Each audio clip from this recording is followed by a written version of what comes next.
आहा हा हा भोजी खाई पूरा मजा आसीगला सांग मैंने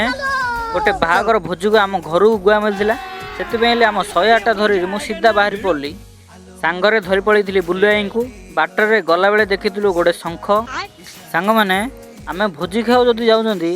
किए सांगे नथियो आमको गले निजू भल लगे भोजी खायापर बेंग भली शंख डेई पहुँच जाइली भोजी पाखे सांग मैंने घर बाहर डेकोरेशन पूरा मस्त होता सांग मैंने मु तो देखली आपण मैंने भी देखी दिखाँ बर कन्यार फोटोटा तापर भितर को एंट्री करू करू गोटे ऑटोटी बाहर था मु मनरे मनरे भावुली भोजी सजाइनि तो